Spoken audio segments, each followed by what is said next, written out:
Hey friends, welcome back. This is Ashley with Uncommon Roots Homestead, and today I am going to get my fall seeds in the ground. So I want to bring you with me into the garden, but first we're here in the house because I have to grab my seeds. So let's do it.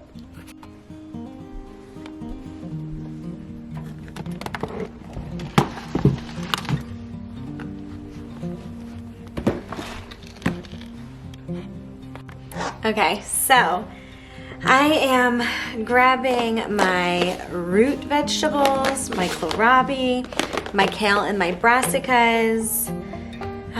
What else do I want to grab? So this is kind of how I always plan the fall garden. I know I talked to you guys about what I was going to plant. I'm a little bit behind. I wanted to put beans in the ground, but at this point, it's late August. I have September and October. I really have like maybe 60 days until the risk of frost comes in. Now, sometimes we're in East Tennessee, zone 7A. Sometimes that pushes and we get well into November before our first frost. But when I'm thinking about things I want to plant now, if it's gonna be frost tender, I really am looking at things I can harvest in like 30 to 50 days. So, which isn't a lot of things. So I'm probably not gonna do beans. I am gonna do peas. So I'll grab my peas because those are hardy. All of my root vegetables pretty much will be hardy. My kohlrabi should be pretty hardy because that is actually a brassica, and obviously the rest of my brassicas will be too. So I'm gonna go ahead and start all of those. That might be all I start. I mean, maybe I'll throw some beans in the ground. Most bean varieties I can get in 50 days. I'll do some beans too. And I almost forgot, carrots. I'm definitely gonna be putting my carrots in the ground. So I'm gonna take all of those, I'm gonna head over to the land. We have a short window of dryness. It's been raining for 3 days. It's supposed to rain for the next 3 days. This is the perfect time to put seeds in the ground. So I'm gonna hopefully get all these in the ground today. We already amended the beds. Everything's looking great. So let's head over to the land.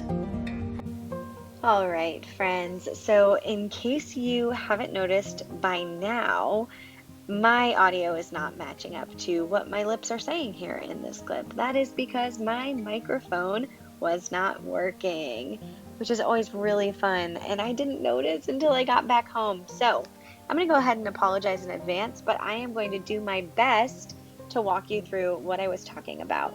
Now, normally I would just call it a loss and re-record this video. However, in this scenario, I was actually planting the fall garden, and so I don't want you to miss out on seeing that in real time. A lot of you have asked me to show you how I do things, and in this video I was trying to deliver on that and show you exactly how I plant. So here I'm telling you a little bit about the fall garden, where I'm going to put it. I've got all of these 3x6 beds amended.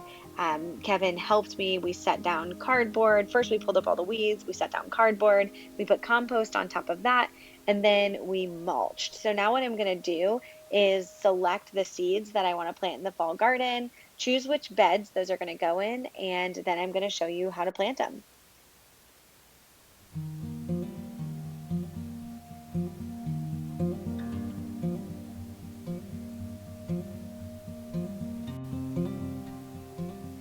All right, so here I am talking about the pea variety that I chose. So I chose these mostly because they are a pole variety. These are sugar peas. I have in the past used Sugar Ann, which is a bush variety. I found that with any type of peas, you really do need a trellis or a support system. Even if you go with a bush variety, they really need some kind of support. So here I'm talking about the use of my arch trellis versus a tomato trellis. I've decided not to use my tomato trellis in those beds because we've already put them away for the winter. We went ahead and put cardboard down in those beds, which is a little bit different from how we amended the rest of the beds. So we decided just to leave them be. I also really wanted to use the trellises this year. You guys know these trellises have been naked all year. So I felt like this was a good opportunity for us to have something really visually appealing on these trellises through the fall. So that's why I went with these peas. My goal is to create really full beds here. I'm going to use peas and carrots. I'm probably going to add some kale and some lettuce. I really want to have a fall garden that is overwhelming and beautiful. And one thing about the fall garden that I really appreciate versus the spring garden is that I feel like you can often over plant in a fall garden, whereas in a spring garden, I always end up so tunnel visioned, and I'm always thinking, okay, I'm just thinking tomatoes in this bed, versus with a fall garden or even an early spring garden. You guys remember my lettuce bed? I really feel a lot more freedom in those kind of spaces to interplant my varieties, and really create full lush spaces. So that's what I'm going to try to replicate here, and I'm really excited to have these peas. I mean, they're going to climb up this trellis and really become a beautiful piece of the fall garden, and as it gets cold and everything starts to die back, I think it's just really going to be a symbol of the season ending, and I think that that's going to be really beautiful. So here I am just continuing to explain that, and you guys know sometimes I'm long-winded, so that's probably all I was saying. All right, so it's time to actually get these in the ground. So with my peas, I did a couple of things. These seeds are about 1.5 years old, so I put 2 in every hole. That's a 4-foot trellis that I have there. So I did 5 peas across, so that means I put 10 seeds in the ground in 5 different holes. So my goal here is to space these far enough apart that I don't deal with too much competition. Peas are generally pretty good close together, but I wanted to make sure I didn't overcrowd the trellis. I really want this trellis to be successful. So what I did is push that mulch away, put those 2 seeds into each of those holes about 4 to 6 inches apart, and then I left it uncovered for now. So you'll notice later in the video, I did end up going back and just lightly mulching over the seeds that I planted. You don't want this thick amount of mulch like I have here in the video after your seeds are planted. The reason we use mulch is that it keeps down weeds and other things from growing in your garden space. Well, that's logical, right? If you put seeds in the ground and then you cover them with thick mulch, you're going to prohibit those from coming up as well. So here I'm just explaining that I placed them 6 inches apart and that I was moving that mulch off of them. And like I said, you'll see in a little bit, I do go ahead and put a little bit of mulch back on the bed just to keep that soil moist. So another really interesting thing is that you can always look at the back of your seed packages to see what the recommended spacing is. Now remember, on most packages, like this pea package that I'm looking at here, it's listed for commercial production. I'm not growing peas for commercial production. I don't have rows upon rows, so their recommendations really aren't relevant to what I'm doing here. They're not recommendations for an arch trellis in a suburban garden, so I'm going to kind of ignore those and go with the spacing that I've already planned. I recommend that you do the same when you're looking at different seeds and different recommendations on the back of your packages. Make sure that you're taking into account your space and maybe the space that was assumed when the package was created. So now I'm going to go ahead and plant my carrots. So similarly, I'm going to remove all of this mulch. This year we went ahead and used a pine mulch, which is really new to us, but something that I'm really enjoying so far. We're only a couple weeks in, but it seems like it's going to be a really great addition to the garden. So with carrots, remember, when you're planting carrots, you want to, or really planting anything, you want to look at the size of the seed, and the general rule of thumb is that that is how deep you want to plant the seed itself. Carrot seeds are super tiny, so all I'm going to do is remove that mulch, dig just a little trench, I mean barely run my fingers through the soil, and then I'm going to sprinkle these seeds in a really thin layer. The reason I'm trying to stay thin is I don't want to waste seeds, and I'm going to have to come back and thin these carrots later. So I'm going to separate that, and then I'm just going to sprinkle these in. I'm going to do that all the way down the line, and then as they start to sprout, I will go in and thin them.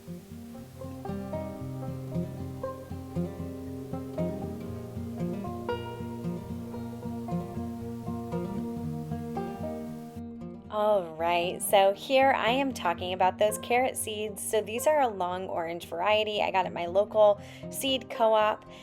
I really, really want to encourage you all. If you're planning to plant carrots, make sure you go back and thin them when they're small. You don't have to wait until they're established and grown. Carrots do not like to be crowded. And take it from me, I have planted carrots and not thinned them many, many times. And what you get are tiny, straggly carrots. So I'm going to go ahead and just put these in the ground. I'm going to cover them lightly with some of that mulch, and then I'm going to remember to come back and thin these carrots later. All right, so now I am talking about my favorite part of the early spring or fall garden, which is kale.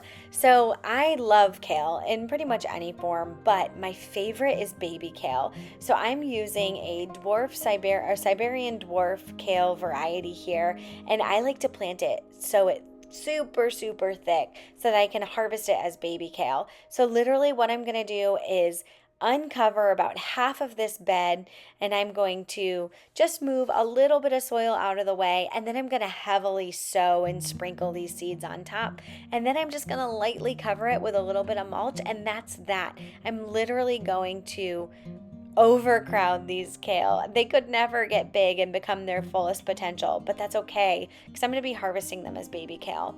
One thing that's really cool about baby kale is that you can actually continue to cut it. It acts kind of like cut and come again lettuce. You can cut it down, give it a haircut every 2-3 days, and you're going to have more kale when you come back out a few days later, especially in that mild but cool weather that we often get here in East Tennessee, Zone 7A in early fall. So I'm going to go ahead and do that now.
Okay, so here I want to show you what the difference looks like when you look at a heavily mulched bed and then the light mulch that I used when covering back up what I've planted. So remember, I sowed these seeds and then I just lightly mulched on top of them, just enough to hold all of that moisture in and kind of protect those seeds, but not so much that it's going to prohibit the seeds from growing.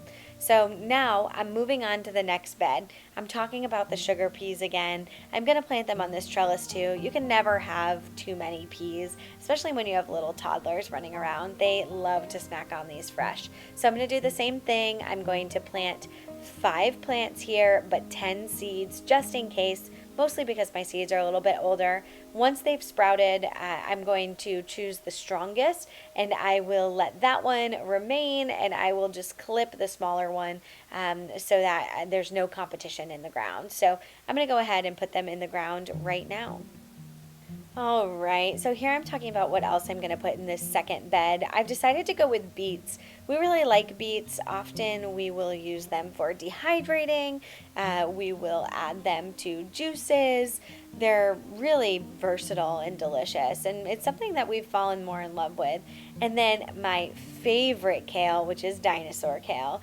I could eat dinosaur kale in anything, and one reason that I love it is that it's really great for cutting, and you can put it into a little glass of water and it will stay fresh for days on end, which is a huge plus for me, because you guys know sometimes you go out to the garden and you pick things and you're just not going to get around to eating them or preserving them that day. So anything that can last in a little bit of water on the counter is definitely good in my book. So I'm going to go ahead and plant these now. What I'm doing as I plant is I am taking one seed, because these beets are from M.I. Gardner and they're new seeds this year. I don't think that I'm going to have a germination problem, so I'm just putting one seed in every hole, and I'm spacing those about 4 inches apart. That's about what you want to look for when you're planting beets, so that you don't overcrowd them. You want to give them room to become those really nice sized beets. So I'm going to go ahead and do that now. All right, so are you guys getting tired of the fact that my mic wasn't working yet? Because I definitely am. But here I am just talking about why I love the fall garden. You know, there's just so much that is overwhelming about the spring garden. There's so much in my garden that went well and that didn't go well. Sometimes the fall garden is just a time of reprieve. It's a time that things grow a little easier, pest pressure is a little less, and for me, that's exciting and it's encouraging and it's refreshing. There are some things I don't grow in my fall garden, which you might have noticed by now. No broccoli or cauliflower. I am just not really about the amount of bugs that come with those. We don't really eat a ton of broccoli or cauliflower in our family, so it's something I can justify. If we do want to buy it every now and then, we'll support a local farmer and buy it from them. But for the most part, we just are not down for that. The cabbage worms on broccoli are astronomical. If you've never grown it, then maybe give it a try. But let me just say that I've grown it twice, and both times it's just repulsive. So anyways, you know, you win some, you lose some, and sometimes you learn what you don't want to plant. So my fall garden has a lot of leafy greens, a lot of peas, a lot of carrots, things that are just a little bit lower maintenance, and offer that full, vibrant garden feel that I'm still looking for as we head into the fall.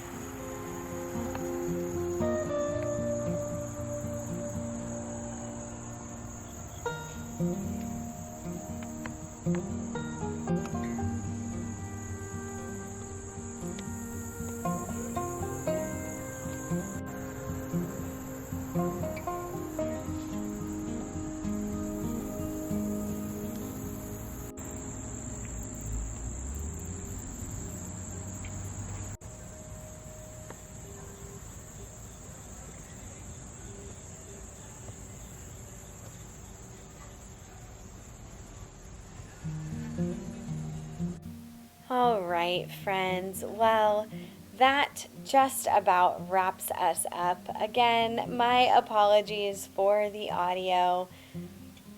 If you couldn't tell, I got a new camera and the quality is a lot higher, but obviously we are not exactly where we wanted to be.